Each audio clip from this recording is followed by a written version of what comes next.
Thanks so much for joining me tonight. I'm Graham, and this is Fair Game Favorites. And tonight we're talking all about getting your family together, spending some more quality time. Maybe you've got a New Year's resolution that says, I really want to spend some more time with my loved ones. And I think that is a fantastic resolution. How do you go about doing that? Well, my answer to that question is family game night. And that's why we're here.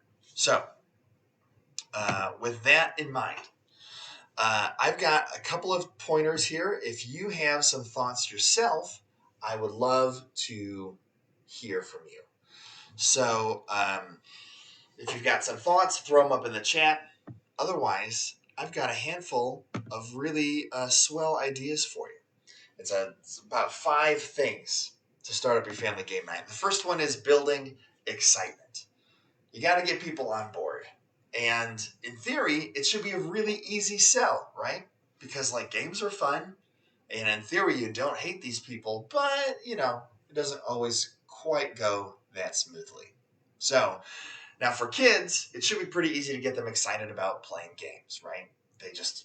They're kids, and they love doing what they love doing, and they love just trying to have a good time. But maybe you say, hey, kids, we're going to get together and play a game. And they're kind of more interested in their, video games or hanging out with their friends or doing whatever, right? Okay, well, my suggestion here is to find a theme that you think is going to hook your kids, pique their interest a little bit. Maybe it's because you're going to pick out, Avatar The Last Airbender board game that is something that maybe they haven't heard of before, and they're huge TLA fans, so you get the hook there. Or maybe it's just generic fantasy, and that they enjoy listening to you read The Hobbit to them, and so then you're going to go pick out Dragonwood or something like that, right? Adults, on the other hand, a little bit trickier, right? Because you can't just sucker them in with that. And plus, adults have a ton of responsibilities. Trying to get them on board might be a little bit harder. So my advice here is to try to find something, find the reasons why you think family game night's important and the benefits thereof, and then you sell your adults on that, right?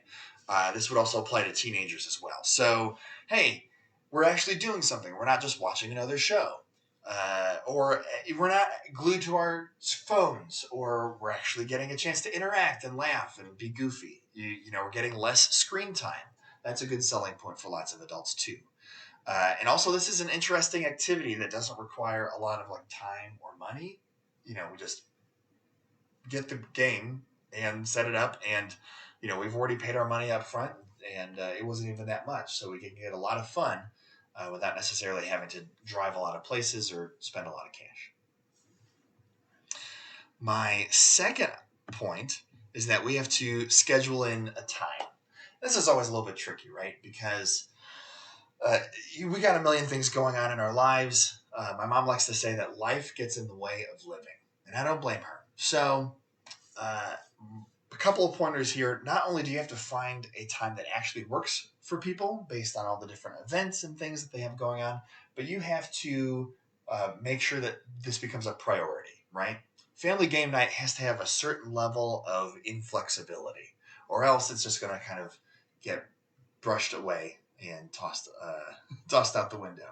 So this, think of this like an after-school activity. This is, if you're like someone who's like, hey, I'm gonna do this meeting with the scouts, or I'm committed to doing this thing with these people. This is a commitment as well. And if you can get everyone to make sure that it's a commitment, that it's actually going to stay on the calendar.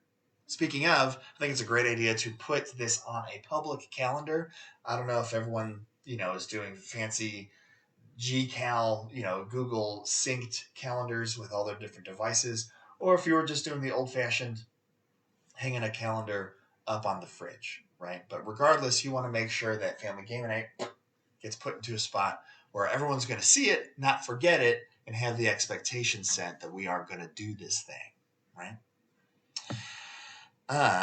After that, I think the next most important thing is to actually choose a game. And you want to choose a game that is, the right fit for your group. If you're group is not super into board games already, then we want to find something that has some familiar elements. Maybe it uses cards that are very similar to classic playing cards, or whatever. But if I'm being honest, the easiest way to pick out a game for your group is to actually just come on down to Fair Game and ask us. We've got a lot of live experts that specifically have been recommending a lot of games to a lot of different people, and can probably help you narrow down the selection from the hundreds of games that we have into the store to just maybe 2 or 3 ideas that we think are a good fit for your family, right? Because sometimes it's hard to find stuff for kids of different ages, or people of different interests, or different levels of experience with tabletop games. So I'll give you a kind of a quick rundown of what I recommend a lot, and what I look for in a game when I'm recommending it to someone. You want to find a game that the youngest person can enjoy. You do have to play down a little bit. Now, if the youngest person is 12 or 13, you can probably do pretty much anything, right? If you get younger than that, then you want to accommodate for it. The most important factor of that is time. So if you have like a 7 or an 8-year-old, right, you don't want to play an hour-long board game because they're not going to have the attention span for that. Probably looking at more the 20 minutes, probably caps out at about 30 minutes until they get to the double digits of age, I would say. Obviously, you know your kids better than I do. If it's just you and some younger kids, then we would recommend some games designed for kids but are actually fun, right? Sometimes you get kids games that are like sort of a structured activity, but is it even really a game? But we actually have some games, like the games that are actually fun that kids can play. Stuff like Rhino Hero, where you build a tower out of cards, or Dragomino, where you're building the landscape around which, in this fantasy land that dragons live in, and you're playing these pieces like dominoes. So you have to line up the forest to the forest, the desert to the desert, and so on. There's a lot of really good stuff that kind of falls into that category. And if you've got kids of different ages, I always recommend something that's very like intuitive and usually has some bigger physical components. So the go-to is Root Beer Float Challenge. It's like a party game.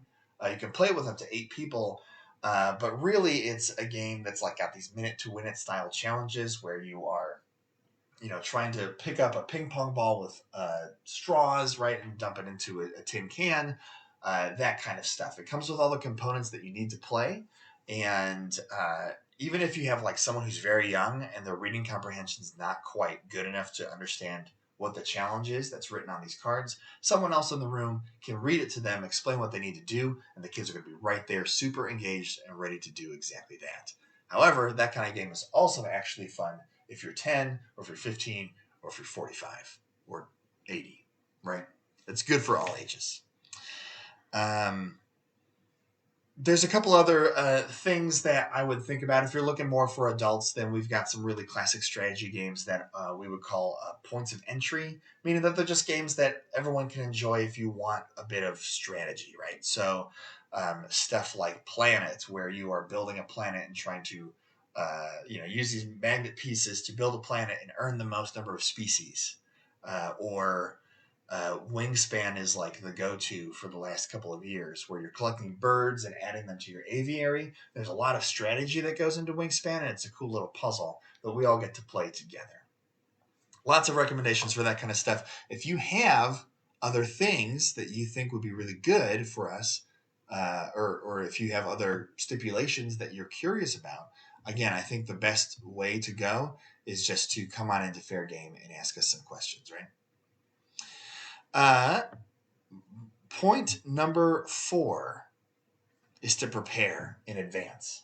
A couple different factors here. One is you don't want to go to sit down at family game night, except that we have to clean up this mess that's on the table, right? So you want to streamline that process as much as possible. Also, it's pretty hard to learn a game if no one knows how to play it and one person has their nose in a rule book. Generally speaking, that's pretty rough.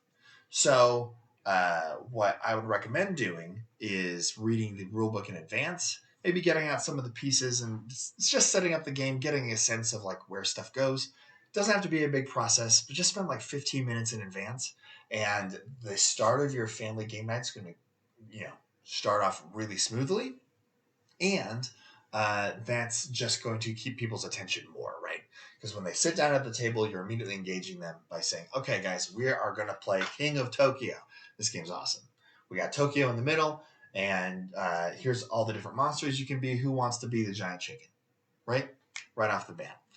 You can only do that right off the bat if you've kind of read and understood what it is that you're doing in advance. My fifth point and final point is going to be to remove distractions. Distractions are going to kill your night, particularly if it's a game where people have to take turns, because while someone else is taking their turn, someone else is sitting there not really doing much. Maybe they're looking at their hand or whatever, but it's pretty easy to get distracted by a phone, by a TV, by whatever else is going on. So I really encourage you, turn off your TVs, make people put their phones away, leave them in the other room to charge. You want to remove those, I think, as much as possible to try to get things going pretty smoothly. And I have a little bonus tip for you tonight. And that bonus tip is to remember to have fun. Because that's really, if that's not the point of your family game night, then it is an essential component of it, is to actually have fun. And if people are not having fun, they're not going to look forward to family game night, and eventually the enthusiasm is going to wane, and you're going to maybe lose out on this good opportunity. So yes, you are looking to make sure you have fun. Sometimes that means making some house rules to make sure that the whole group is on board, or bending the rules a little bit for the younger person, or maybe a person who isn't that hung up on the rules and they're just there to have a good time. It's okay to do that stuff. And in fact, every group is going to be different, and you want to make sure that you adapt to whatever's going on in that group, right? So I would encourage you to make sure that the point is not to play the game perfectly, but the point is to have fun while playing the game. Well, fair gamers, those are my only thoughts on how to quick start your family game night. I hope this was informative. If you've got other ideas, feel free to throw those in the comments. And hopefully we'll get a chance to hear back from folks about family game nights and the successes they've had. Or if they watch this video, try it out at home, and then let us know how things went over. Regardless, I'm really excited to hear from you. I hope you have a wonderful January weekend, and we will see you next week.